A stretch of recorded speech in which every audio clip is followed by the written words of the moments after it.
It's one thing to respect the Sultan of Selangor, and all Selangor football people should still respect the Sultan of Selangor for having this Sultan of Selangor's Cup. But it is time in particular for the Selangor FC Management Committee, not just the Raja Muda of Selangor, to come together and propose a few dates where they feel is best possible to have the Sultan of Selangor's Cup. Because in those 2 years, this year and last year, it showed that winning the Sultan of Selangor's Cup main event has resulted in big defeats when it really mattered. And with that defeat, we can easily say that it is game over for Selangor in this season's ACL 2, and the wait to reach the knockout stages in the Asian Cup competition is extended by another year. It is as good as game over for Selangor FC in the AFC Champions League 2, where this season is concerned. This comes after the Red Giants recorded a second successive defeat, this time to Singapore champions Lion City Sailor in a rain-interrupted Group G encounter at Bishan Stadium earlier this evening. The Red Giants were undone by a 4-goal performance by Sailor star striker Anderson Lopez, who joined from J1 League side Yokohama F Marinos earlier this year. And with that defeat, they are now bottom of the group with 2 successive defeats and 0 points to show for. And Selangor have only themselves to blame as they struggled to cope with the pace of the Sailors' direct attacking football for much of this encounter. And Anderson Lopez clearly showed why he was a proven J1 League top scorer with Yokohama F Marinos, as he showed his pace, composure, and instincts in an all-round attacking masterclass to tear apart the Selangor defense and finish off with 4 goals. In the 7th minute, it was his quick movement that allowed him to get ahead of his Selangor marker to meet a header from Maxime Lestienne to head home from close range. 5 minutes later, a second goal from the Brazilian as he showed composure to go into the box, round up Kalamula Al-Hafiz before slotting into an empty net. And it was way too easy because Selangor's defending in that period, especially in the first 20 minutes, was so woeful that it was painful to watch for the Selangor fans who were in attendance or watching this game online or live. Then in the 4th minute of added time in the first half, he capitalized the deflection of a sing shot of Richmond Ankara that went to his path. He timed his run to perfection to finish off from close range to complete his hat-trick just before the break.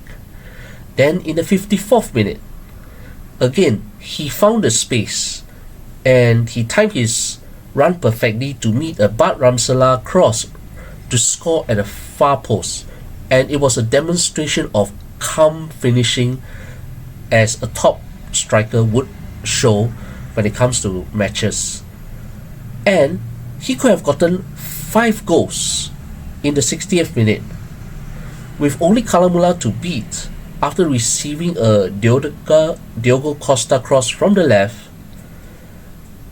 He timed his run to perfection, but his finishing on that rare occasion was poor as he sent his shot high and wide, much to the relief of Kalamula and the entire Selangor team.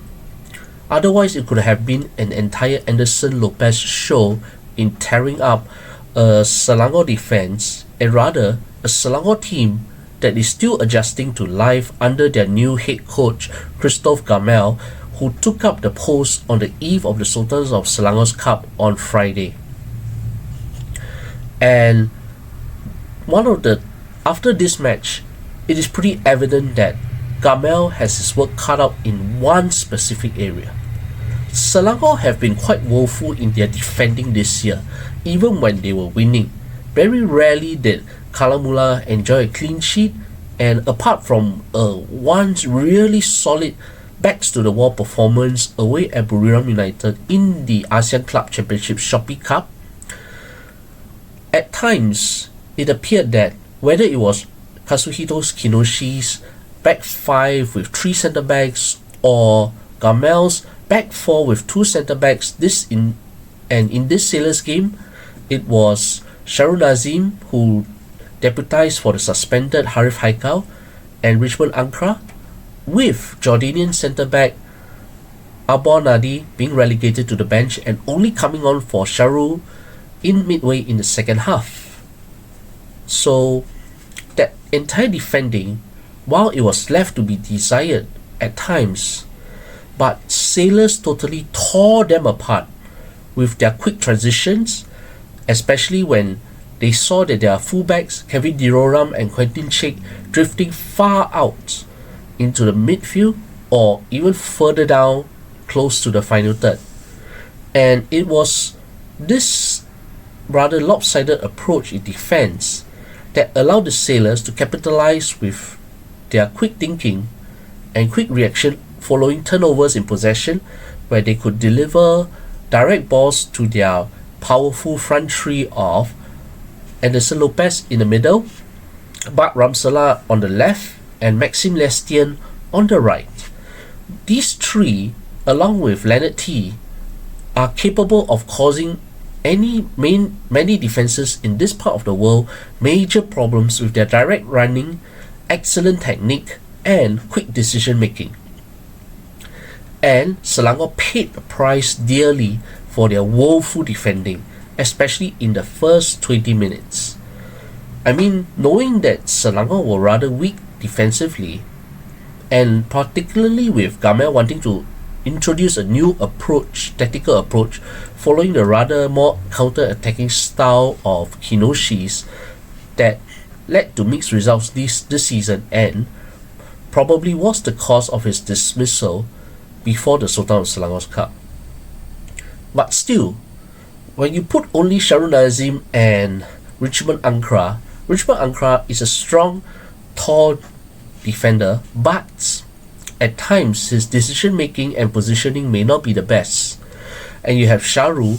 There was a reason why Shahrul Nazim was given the initial starting post at right centre back in the 3-man back line, 3-man central defence combination under Kinoshi, before Harith Haikal restored himself into that role for club and eventually for country.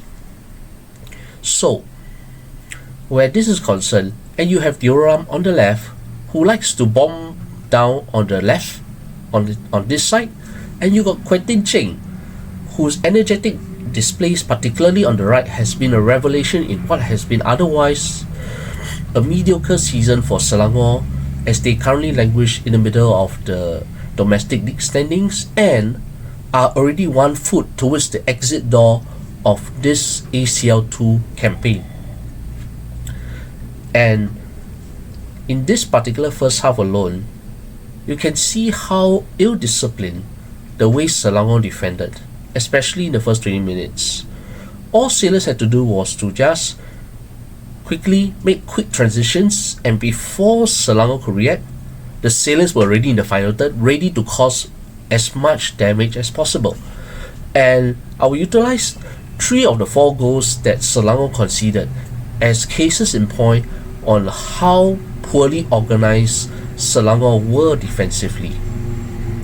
For the first goal in the 7th minute, Quentin Cheng was actually miles away from the centre-back pairing when he was caught ball watching after the Diogo Costa was allowed to launch a direct ball over Cheng and miles away for Ramsala to run to go through and onside some more.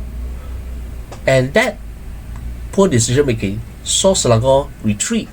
It's one thing to retreat, it's another thing to know what to do when their backs are against the wall.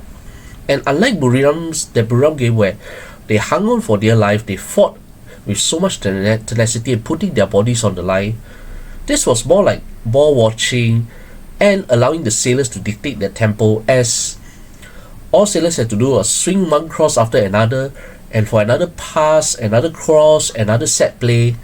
And for that first goal, everyone in the black shirt was caught ball watching as they easily allowed Lopez to drift in to score the opening goal. That's how poor they were. That was how much ball watching Selangor were having in the 7th minute, so early into the game. Then, just for the second goal, even worse.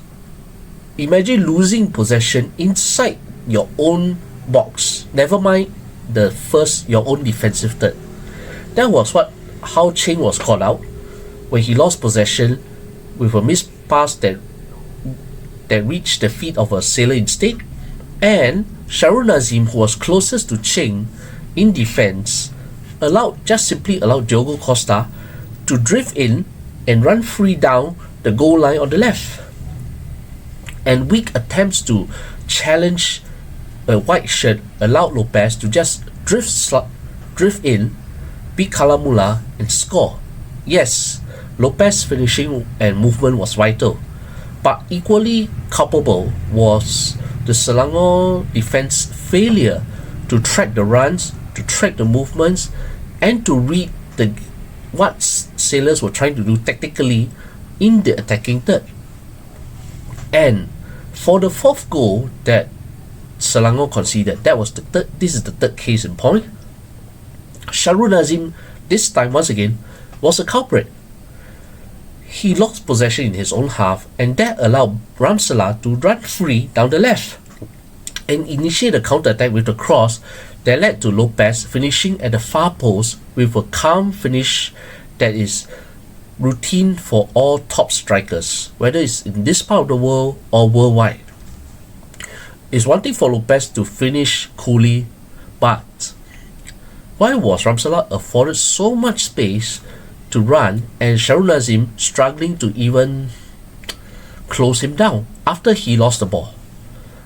That was how bad it was. That was as bad as it gets in terms of the defending, and that was in the second half, and that was after the Selangor players had extended rest during the rain interrupted period during the thunderstorm. And also, it's still very strange to see the Jordanian defender Abou Nadi only coming out as a sub when he could have been replacing either Sharul Nazim, which he actually did as a substitute, or Richmond Ankara, who was quite culpable and at times drifting off position as a centre back. And the weak defensive organisation of the Red Giants as a whole was the biggest talking point, was the biggest standout from this defeat. And no matter how determined individuals in Chirigor, Captain Faisal Halim, and Jordanian midfielder Rao Abde were trying to do to reduce the scorelines, with the former two scoring individual goals, first Chirigor from the spot and Faisal Halim with a good solo effort, and Rao Abde hitting the crossbar with his attempt just outside the D. But these individual efforts in attack could not mask those massive shortcomings in the Selangor defending. And this is the first urgent task Gamel has to resolve since taking charge of the Selangor first team. And going to the third point, second straight season after winning the Sultan of Selangor's Cup, Selangor once again fell to a defeat when it came to a competition proper. Last year, they lost 1-6 to Johor Darul Takzim in the Piala FA Malaysia final after they won against the Singapore selection. This year, on Saturday, they won the Sultan of Selangor's Cup again after defeating a Singapore selection that only contained 2 Sailors players, both of whom are not even in the matchday squad for the Singapore champions. Safwan Baharudin, who is not eligible due to the terms of the loan agreement, and Zulkarnain Susliman, who did not feature in this game at all.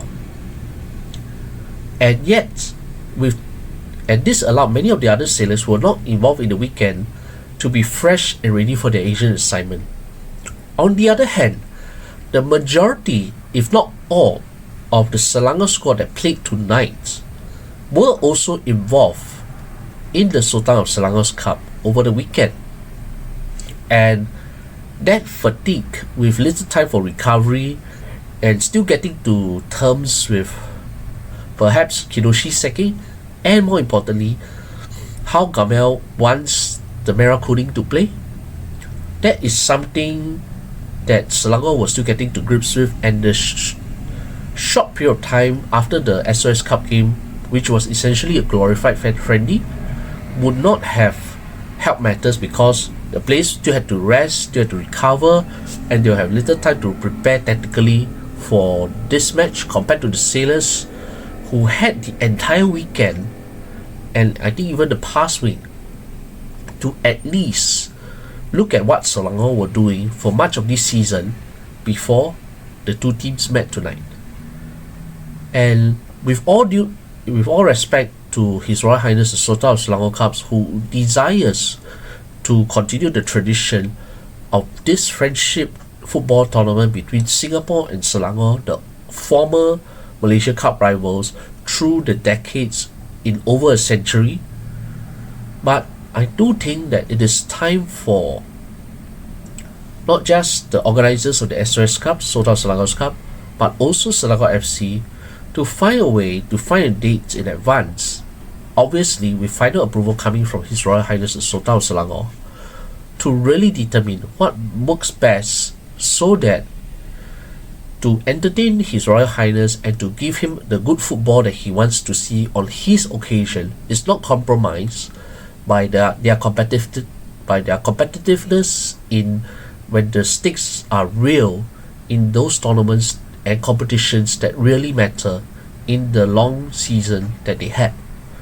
This is something that Selangor FC Management Committee does have to work out. If they have been hands off all this while, then this is the time they have to get involved. It's one thing to respect the Sultan of Selangor, and all Selangor football people should still respect the Sultan of Selangor for having this Sultan of Selangor's Cup. But it is time in particular for the Selangor FC Management Committee, not just the Raja Muda of Selangor, to come together and propose a few dates where they feel is best possible to have the Sultan of Selangor's Cup. Because in those 2 years, this year and last year, it showed that winning the Sultan of Selangor's Cup main event has resulted in big defeats when it really mattered. And with that defeat, we can easily say that it is game over for Selangor in this season's ACL2, and the wait to reach the knockout stages in the Asian Club competition is extended by another year. Bangkok United had already shown their quality when they defeated Selangor at the Petaling Jaya Stadium 4-2. Sailors used their direct football, pace, technical ability, composure, and the other desirable attacking qualities to demolish Selangor at Bishat. And you have Persib Bandung, who are no slouches, after they defeated Bangkok United 2-0 away in the other Group G match in this competition. And as a result, Selangor are now 1 foot away from elimination. And maybe by 2 more group stage games, it is as good as done. And what gives? Really? What gives? Because it is pretty evident that when things are going against them, it was pretty obvious that many of the heads clearly dropped, especially when Sailors ran away with a 2-0 lead, and when it was 4-1, Selangor, save for those 3 individuals, had all but given up. This is a second matter of urgency that Gamel has to deal with in terms of lifting the flagging spirits of the Red Giants, especially with this group of players who are already now struggling on almost every competition except for the Shopee Cup.